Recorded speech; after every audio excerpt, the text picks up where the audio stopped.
Vamos para João, capítulo de número 5. João 5. A cura do paralítico de Betesda. Você não vai virar minha folha aqui. Diz assim, eu vou lendo, tá bom, gente? Para a gente ser bem rápido, fiquem tranquilos. Depois disso, havia uma festa entre os judeus e Jesus subiu a Jerusalém. Ora, em Jerusalém, a próxima porta das ovelhas, o tanque chamado em hebreu Betesda, que tem 5 alpendres.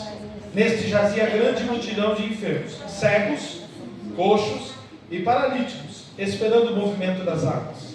Porquanto o anjo descia em certo tempo ao tanque e agitava a água, e o primeiro que ali descia, depois do movimento da água, sarava de qualquer enfermidade que tivesse.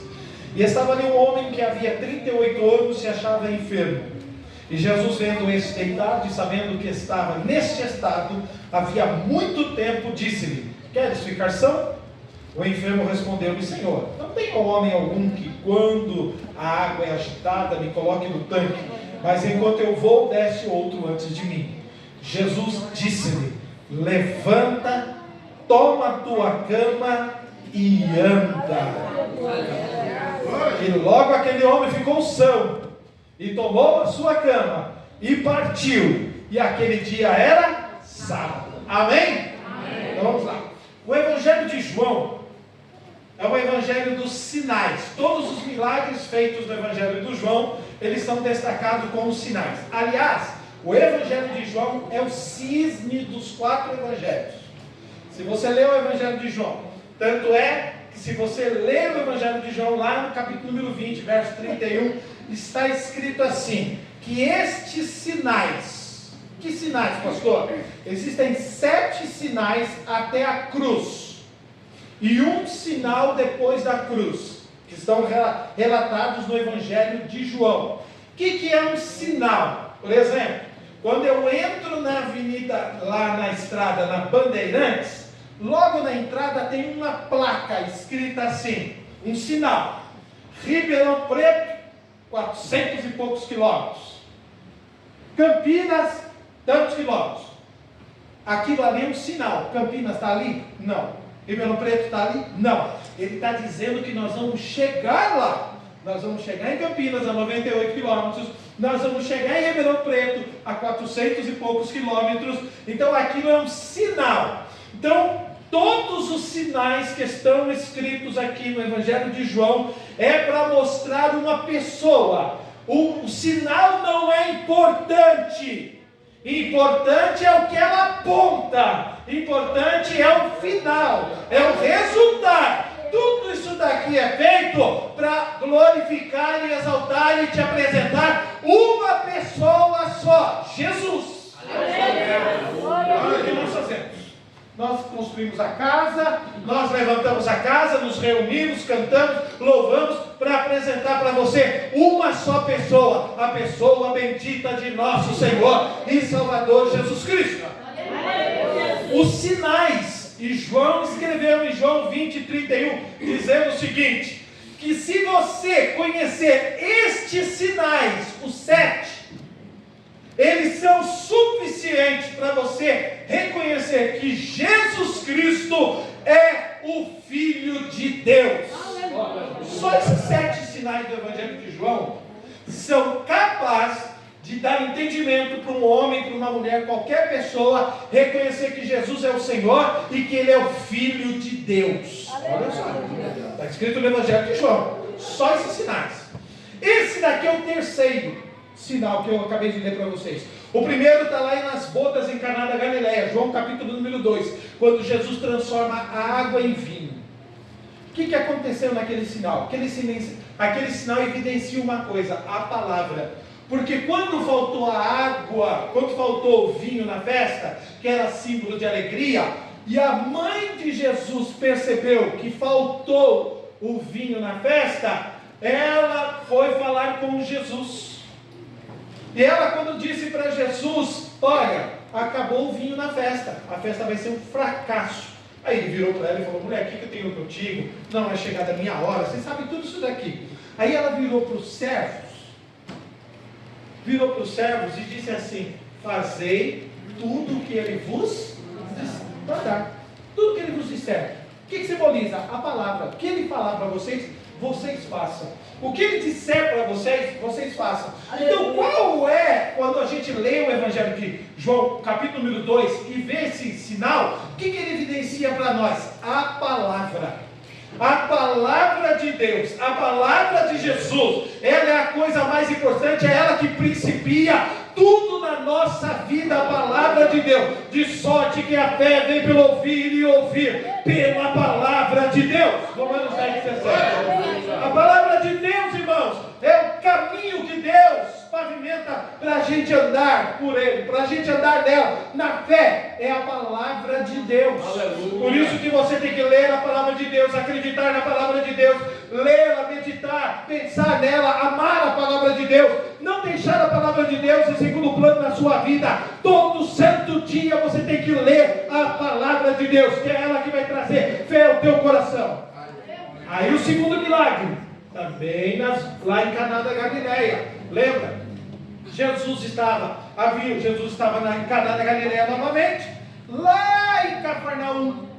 O oficial do rei estava com o filho doente. Ele ficou sabendo que Jesus estava lá em Caná. O que ele fez? Ele foi lá para Caná da Galileia. Quando ele chegou lá, ele falou o seguinte: ó, meu filho está doente, dá para o senhor ir lá em casa para orar por ele? Jesus falou: não, eu não vou na sua casa. Não, pode ir embora, que o menino já está bom.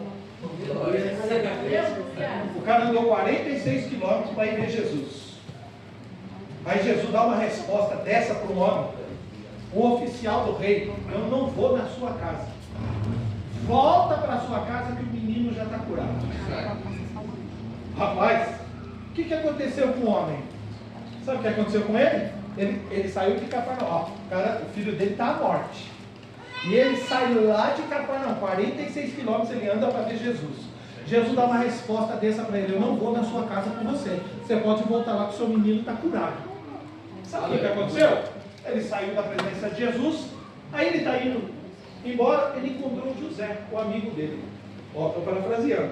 Aí sabe o que aconteceu?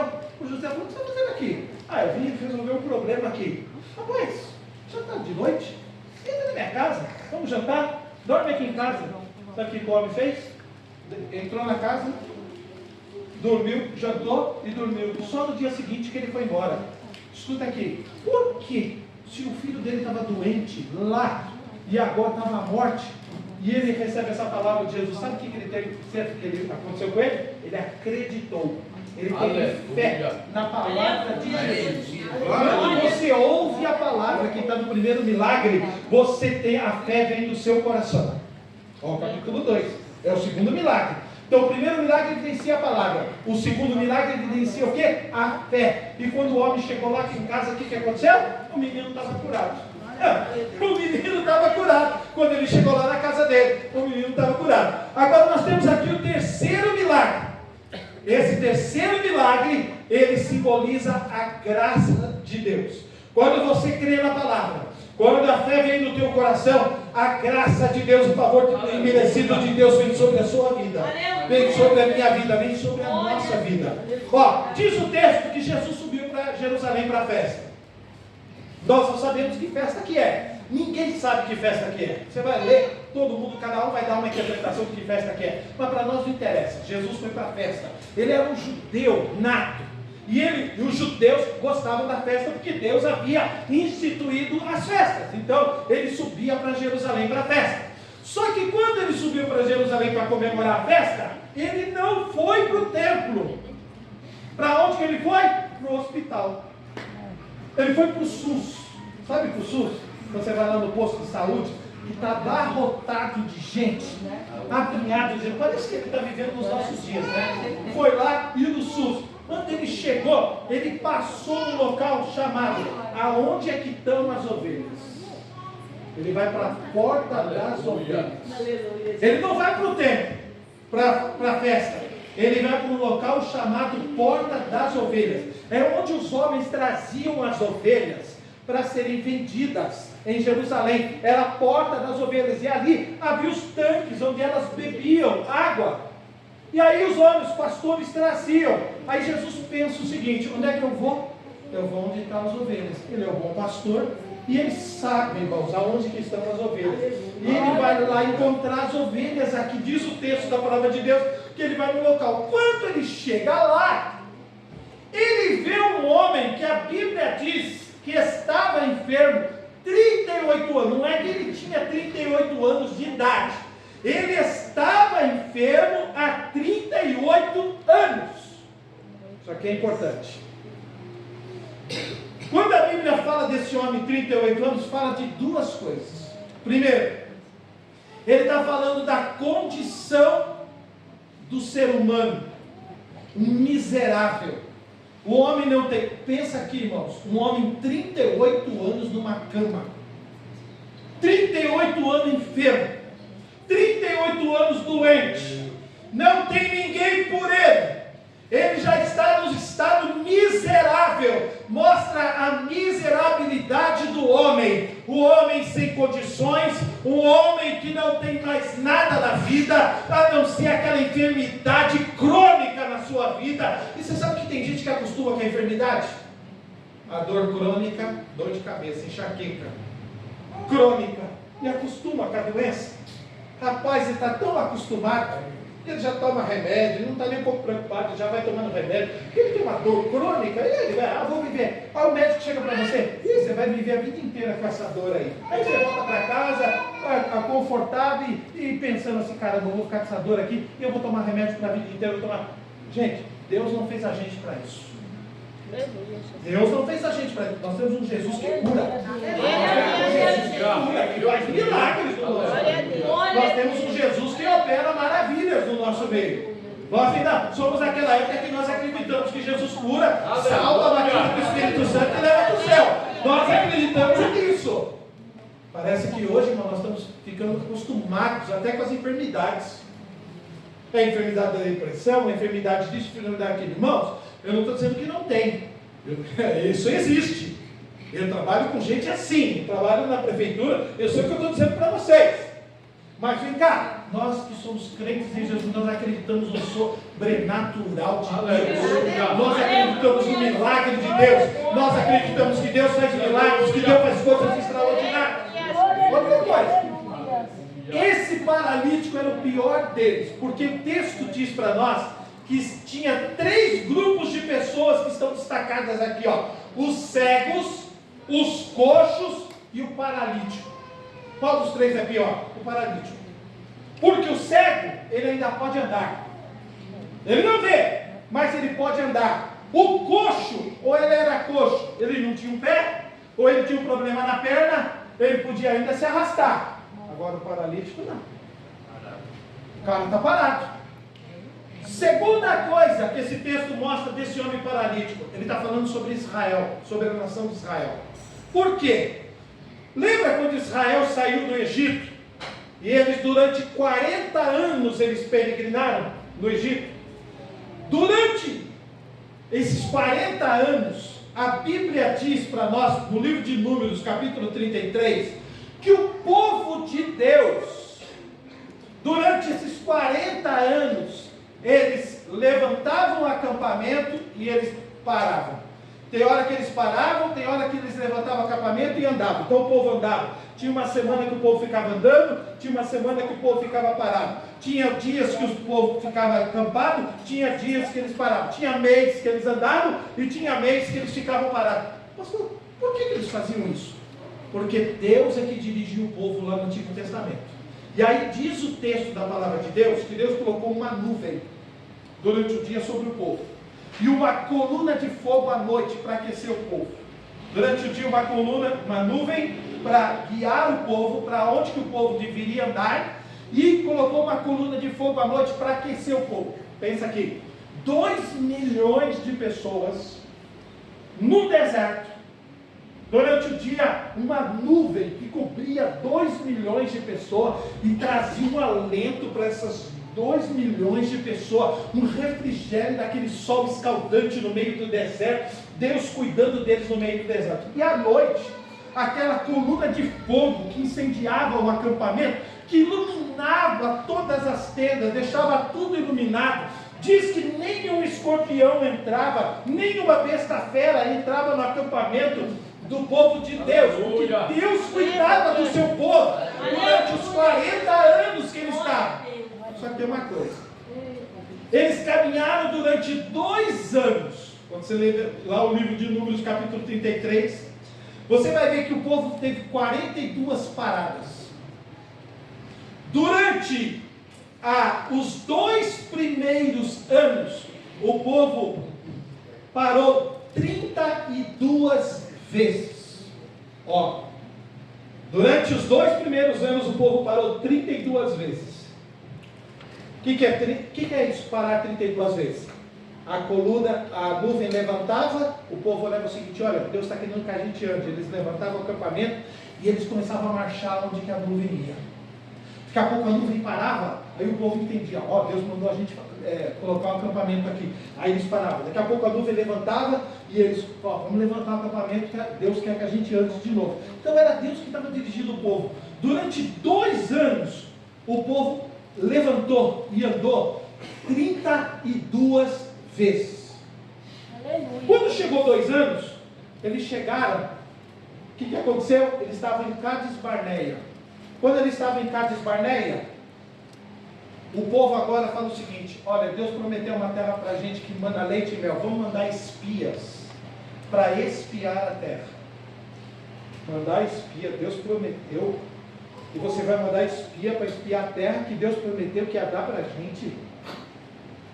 Aí eles foram 12 homens. Lembra? Eles voltaram com a notícia. 10 deram uma notícia pessimista. Verdadeiramente a terra é boa. A terra manda leite e mel.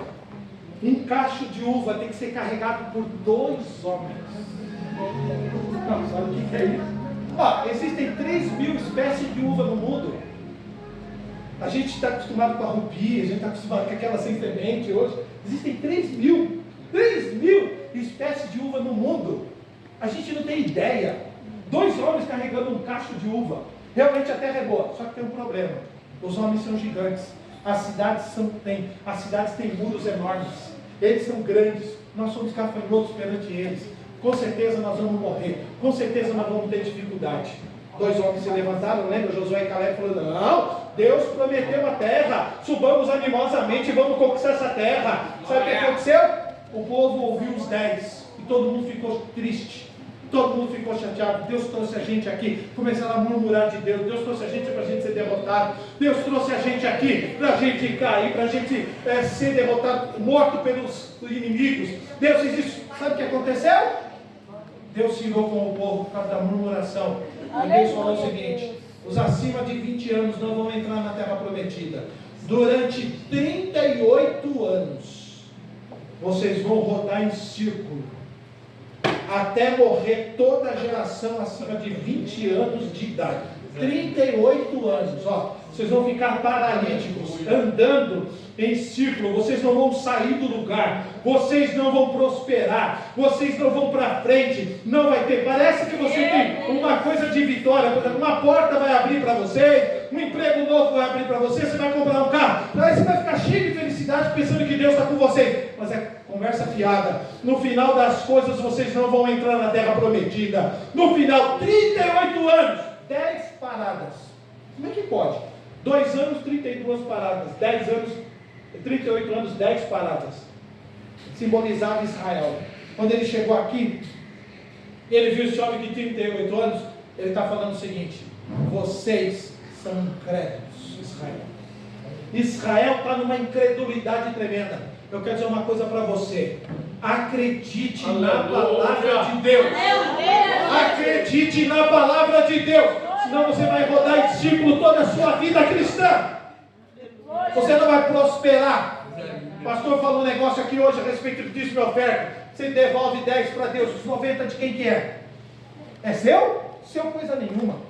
É de Deus, porque tudo que Deus, 100% é de Deus. É Deus que dá tudo para nós. É Deus que dá tudo para a nossa vida. O resto é que administra. Que nós que administramos, irmão? Se Deus não dá emprego para nós não temos nada, nós temos zero. Se Deus não der nada, irmão, tudo que a gente tem é de Deus. Agora, sabe o que a gente está ar-condicionado, 10%, 10%. Quase não pode dar mais acima do que isso. Não pode dar 20, não pode dar 30, não pode dar 50, não pode dar tudo na igreja. Que negócio é esse? Que não pode? Como está escrito isso, irmão? Isso é voluntariedade, é amor, é dar tudo aquilo que tem, é dar tudo aquilo que você. Quem muito ama, irmãos, muito contribui na igreja, nas coisas de Deus. Quem muito foi perdoado, irmão, tem um coração liberal. O Salmo 116, aquele que entrega a sua vida ao Senhor, ele tem um coração liberal para abençoar a obra de Deus. Mas a incredulidade, a religiosidade nossa, sabe o que é? 10%. Isso é religião.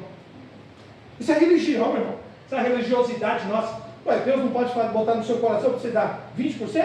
Deus não pode botar no seu coração para você dar 15%? Deus não pode botar no seu coração para você dar 50%? Eu tenho um menino na igreja, um japonês. Eu tenho uma turma dos japoneses lá na minha igreja, né? Aí tinha um japonesinho, primeiro emprego, virou para a mãe: mãe, a hora que Deus abrir a porta, meu primeiro, ninguém falou nada para ele. Eu não ensinei nada disso para ele, mas estava no coração dele. Meu primeiro salário é de Deus. A mãe falou: quê? Nem eu tenho fé para isso. Mas o meu primeiro salário é de Deus. Foi lá e deu o primeiro salário dele para Deus. Outro negócio desse? Hoje o menino é advogado, hoje o menino tem o escritório dele. Como é que Deus faz um negócio desse? Deus honra essas coisas na igreja. Então tem uns negócios doidos na igreja que a gente fica admirado. Hoje eu vi uma irmã. Olha, eu estou na escola bíblica dominical hoje.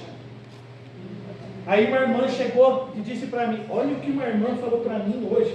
Francisco, eu moro lá, eu pago o mais caro aluguel do nosso ministério, é onde eu pago, lá, perto do metrô. Você imagina, uma região de classe média alta, uma congregação lá de 20, nós estamos indo já para 20, vai fazer 24 anos esse ano.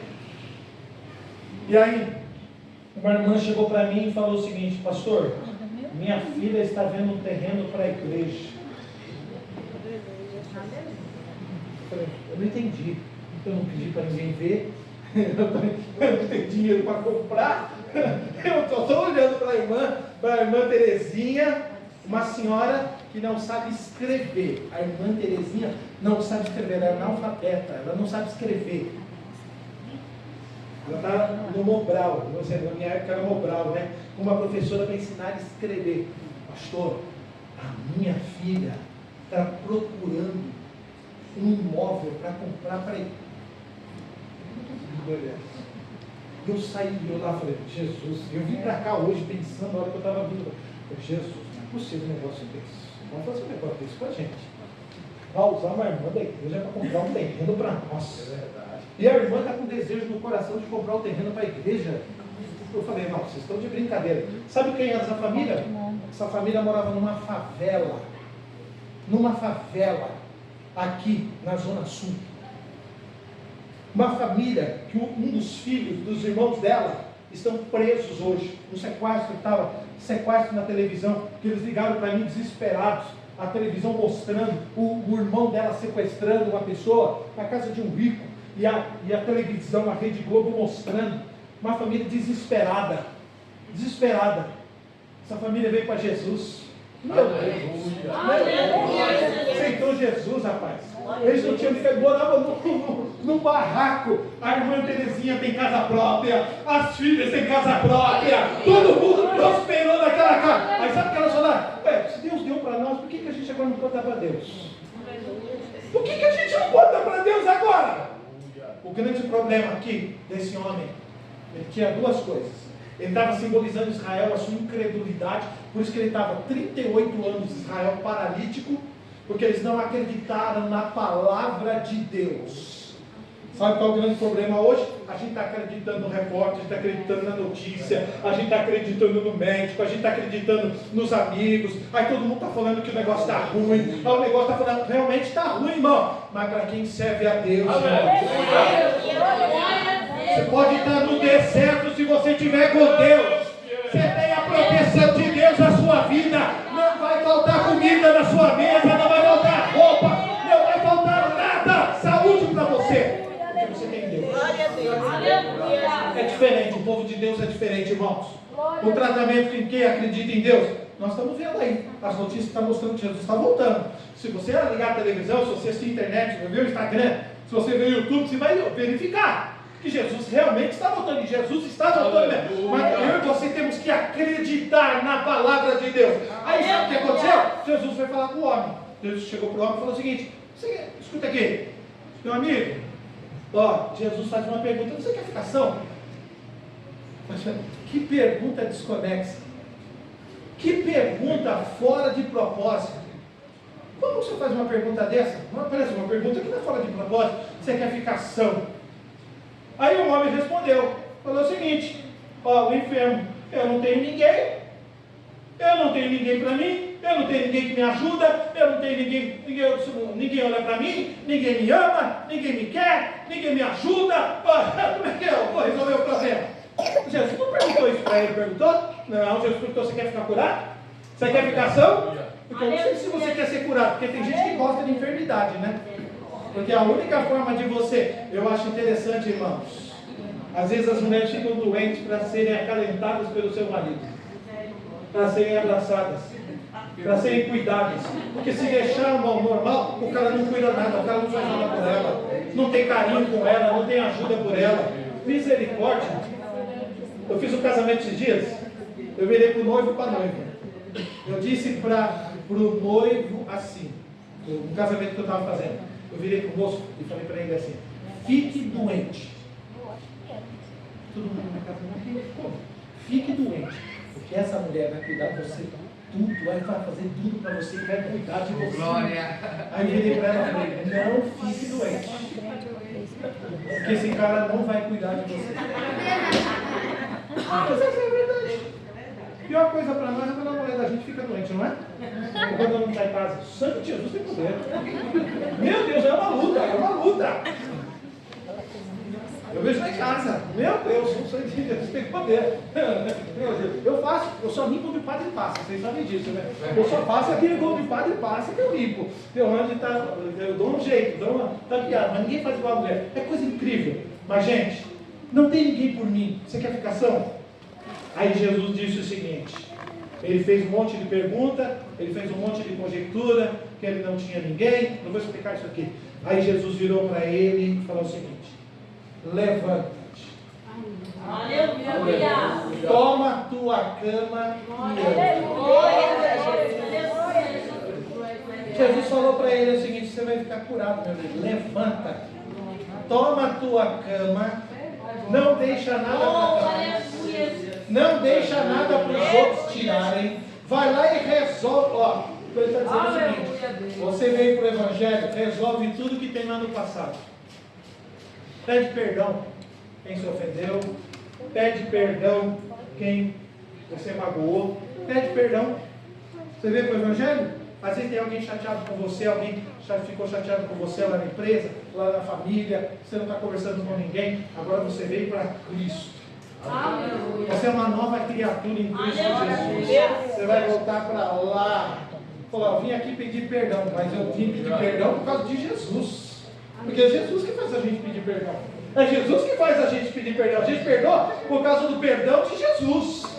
Não é porque nós não temos perdão para dar para ninguém, não. Nós só perdoamos porque nós temos Jesus na nossa vida e Jesus perdoa, irmão. Nossa natureza não é assim de perdoar, não. Mas por causa de Jesus a gente vai lá e pede perdão. Ó, e aí diz o texto: e anda. Anda para onde? Jesus não falou para ele para onde que ele tinha que ir, falou? Jesus não disse nada. Ó, você pega a tua cama e anda. Eu acho interessante que algumas pessoas da Bíblia, Jesus quando curou falou o seguinte: vai lá para a tua casa, volta para os seus familiares, ó, vem e segue-me. Jesus de vez em quando dava uma direção para as pessoas. Mas quando chegou nesse homem, ele falou o seguinte: toma a tua cama e anda. Anda para onde? Para onde?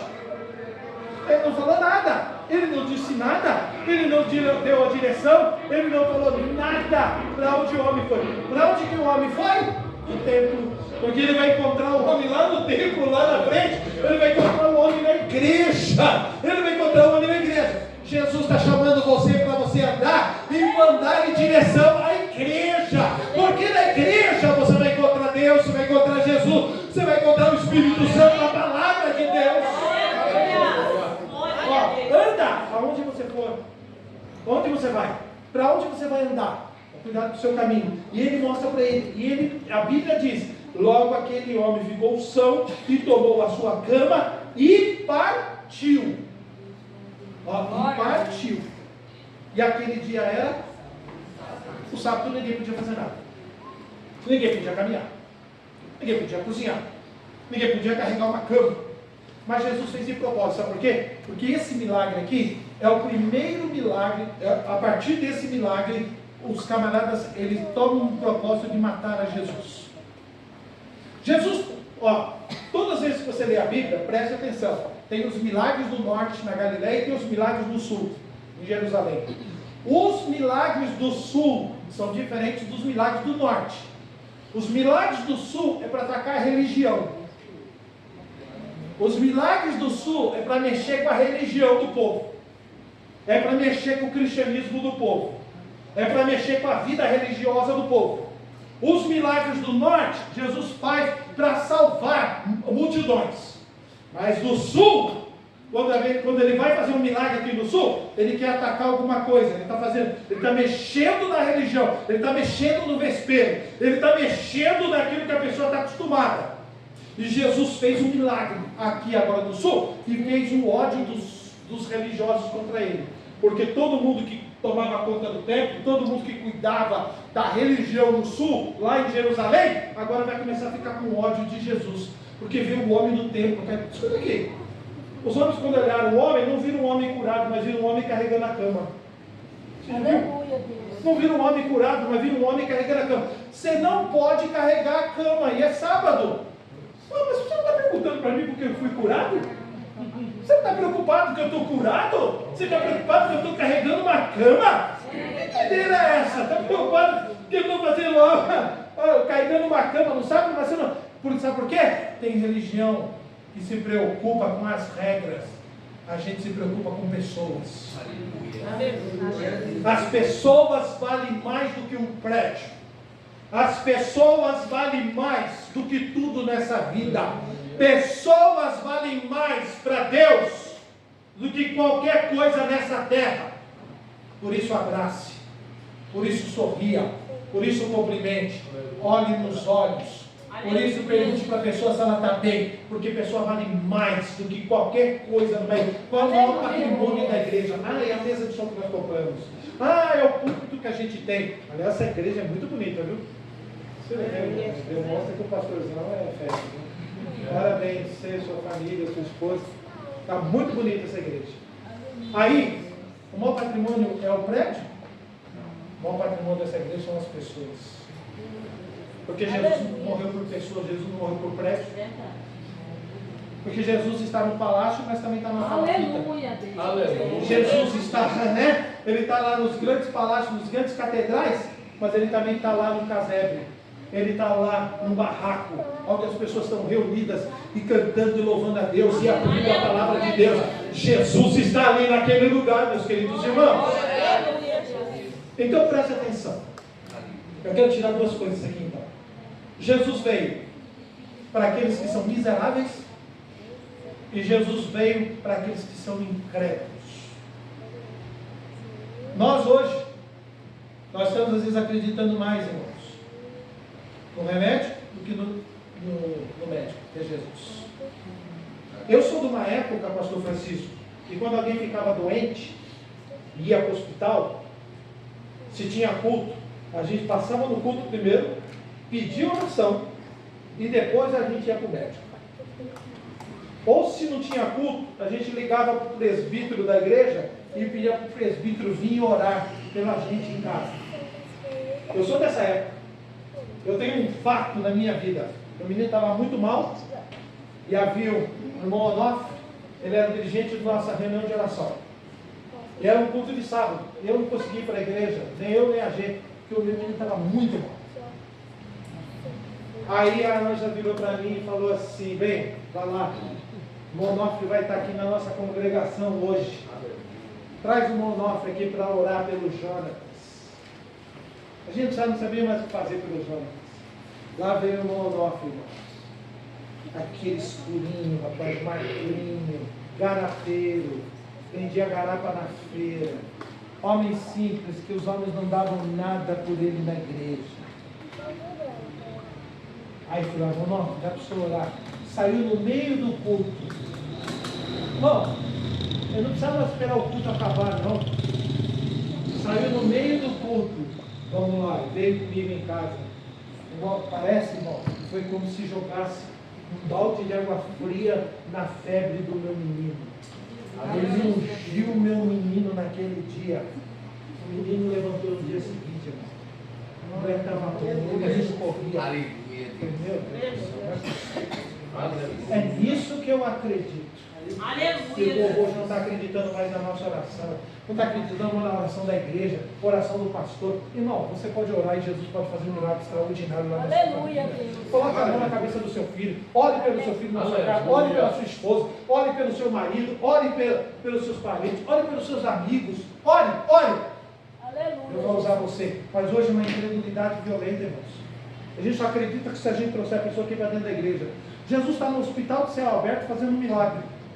Não está? Ele está no hospital de céu aberto, cheio de doente, um alpendre cheio de água, um monte de poço de água. Não era local. Não, tinha que orar no templo. Quem falou que tem que orar no templo, irmão? Jesus cura quando Ele quer, na hora que Ele quer, e do jeito que Ele quer, e Ele usa quem Ele quer para fazer milagre na vida das pessoas. Jesus fez milagre. Então, duas coisas eu quero tirar para vocês aqui desse texto hoje, aqui na palavra de Deus. Acredite. Porque se você não acreditar, você vai rodar em círculo 38 anos da sua vida. Eu estou falando de 38 anos, você pode rodar em círculo a sua vida inteira. Você vai ser fiel na igreja, você vai dar dízimo, você vai cumprir o que a religião pede, você vai cumprir, mas talvez você não vai prosperar, você não vai ameliar tudo aquilo que você deseja. Porque, sabe por quê? Você está fazendo obrigatoriedade, você não está fazendo por amor. Você está fazendo, você não acredita. Você não acredita.